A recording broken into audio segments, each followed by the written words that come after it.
I want to use this video to fill in a few gaps that I have left out in my other Harman Titan videos. After I added the option of using a 90mm lens with my Titan, I decided that I wanted to add the option of using medium format film as well. I dug through my camera's spare parts box and I came up with 3 rollbacks for medium format film. I chose a 6x7 rollback out of the trio. After marking out the position of the rollback onto the septum of one of my 4x5 film holders, I used my Dremel with a metal cutoff wheel to cut a 6cm by 7cm hole through the septum. Once I had the hole cut to size, I used a flat file to smooth out all of the edges, and then once that job was done, I used some fine grit sandpaper to smooth out any burrs that were left over from the Dremel tool as well as the file, and just making sure there was nothing there to scratch the film emulsion as I rolled it on by. To stick the rollback to the 4x5 film holder, I had some old black 3M 5200 that I squirted into a West System epoxy syringe, and I used that as a caulking gun, and I applied a bead around the backside of that rollback. And yeah, here I'm double checking just to make sure, because once this goes together, it's not going to come apart.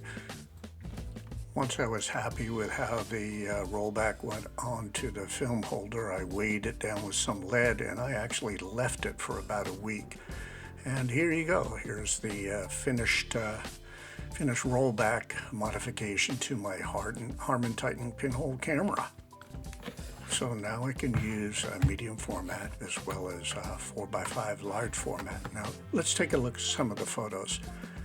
This is a 72mm pinhole on medium format film, and this is a 90mm lens on medium format. This is 72mm, this is 90mm. You can see it's a little bit fuzzy. Here is that 72mm pinhole, and that's 90mm. And if you take a look at the bush there, it's a lot sharper than the house. So I need some more work on this rollback modification I'm trying to do. But I was pretty pleased with that shot there. So to sharpen the image some, I knew that I needed to move the film plane closer, kind of mimicking exactly where the 4x5 is. And here I'm pointing, see, I've got to move that film back closer to the lens, and I took some measurements, and here I'm pointing out I've got to plow all of that off with a router. So the first thing I did is I used my old Shopsmith, and I ripped out some shims that I needed to attach to the rollback to keep it at the height that I needed to peel off some of that side of the film holder. And here I'm cutting some double-sided tape that I can apply to those shims, and then apply the shims to the rollback. The visuals will do much better than what my words can do. So there I am sticking some of that teak, scrap teak, to the film holder, and then the next steps I'll show you here shortly. For those of you who have used a 4x5 film holder, you're aware that there's a ridge on the bottom that actually locks the 4x5 film holder into position on your camera back. I have to take that small ridge off first before I route the rest of the film holder to its proper thickness, which will allow it to move towards the lens, moving the film plane forward. So I'm setting up my laminate trimmer right now with a 1/2-inch carbide bit.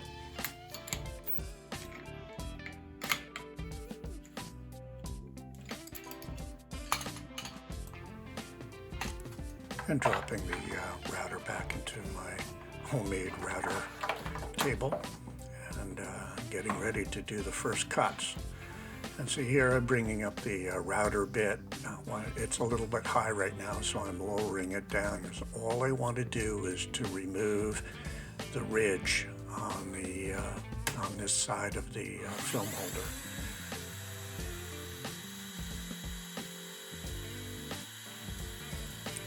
Now, first up, I'm going to take a couple of test swipes, and I was pretty pleased with that. So I committed and just ran that film holder right across the router bit, removing it from the film holder. And then I had to go on the other side of the shim to remove that as well. Now here I am starting to take down what I need to move the film plane closer to the lens. And then here I am putting other shims, attaching other shims to the film holder, so now that I can plow off both ends of the 4x5 film holder, again using the router. So those shims are now going to hold the film holder up off of the router table surface, so I can nibble away with the router bit, removing the ends. And I just started with the film insert end before I went with the dark slide end. I knew the dark slide end was going to be a little more difficult than this end. So here I go, all or nothing here. I know that there's some metal in there, and that was what I was concerned about.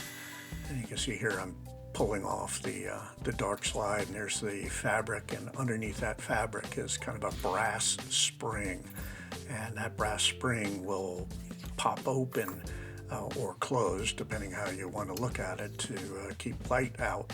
So here I am sliding the film holder in, and you can see there's quite a bit of slack. So my next thing I need to do is create some shims that I will glue to the back of the film holder to tighten it up. And here I'm marking out where I want those shims to go.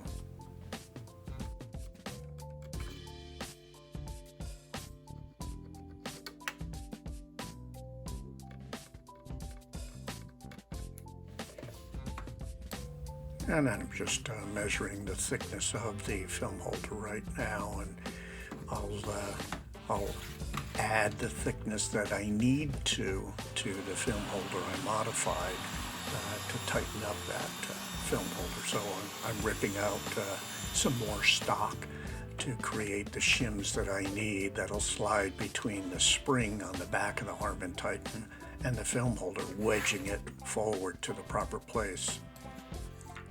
Good old JB Weld. I found some of this on my work shelves, and I mixed up some to use as an epoxy to glue the shims to the backside of the rollback, and just mix those up equal parts, part A, part B, mix it up to a nice even gray color, and then I buttered up one of those shims.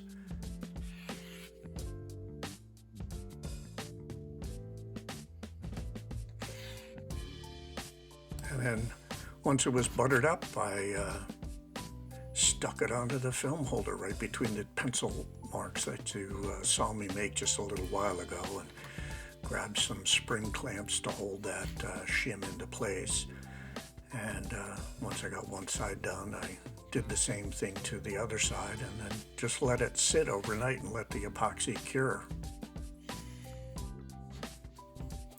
And in the morning, once the clamps were off, I took a sanding block and got rid of the excess epoxy that had squoozed out of between the shim and the film holder, and just vacuumed everything off. And then it was ready to load up some film and take some shots. So I'm in Southwest Harbor, Maine at a local boat yard, and I am intentionally pointing the camera at those boats to see if I can get the writing in focus. And it is, but I have a light leak. So here I am with the camera pointing at the sailboat mast storage, and again, it's in focus, but I have a light leak. And now I'm in another part of Southwest Harbor at the Upper Town Dock, and want to try to take a portrait style photo. Again, I'm intentionally pointing at writing. The writing's in focus, but I have another light leak. So, and this is going to be my first handheld shot. I haven't used the camera off a tripod yet, so I decided to give this a go. And I'm using the dock line there kind of as a way to gauge the depth of field from where the focus starts and stop in my image. So again, it's a new experiment, new experience, and a new experiment for me. But I feel I'm getting pretty close to pulling this off. Again, it's all in focus, but I have the light leak, which I know I can take care of. At this point, I decided to make a dart bag out of a dart cloth I had brought with me, and I'm actually switching from the 90mm lens over to the 72mm pinhole lens cone.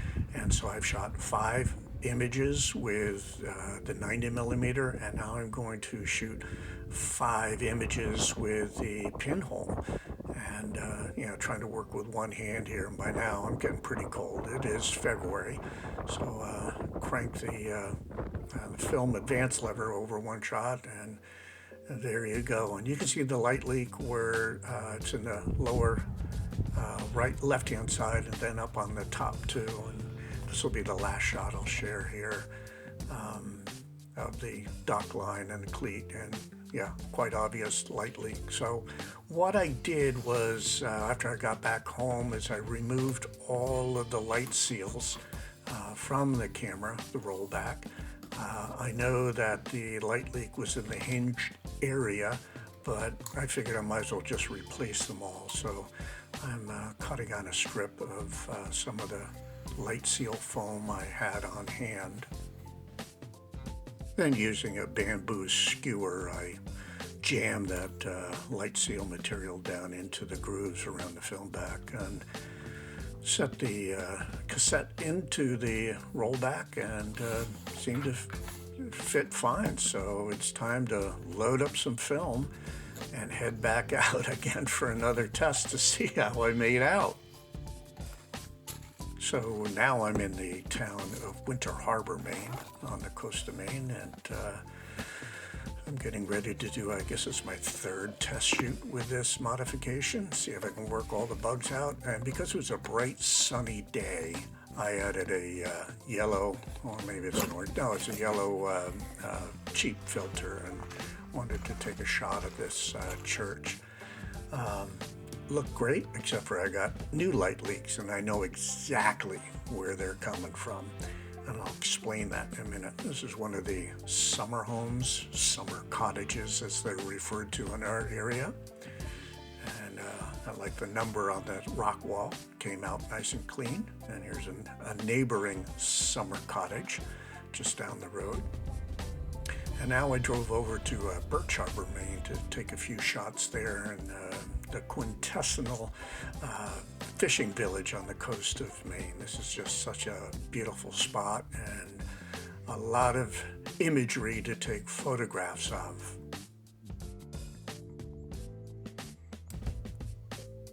So here I am set up with a 90mm onto the rollback, medium format rollback.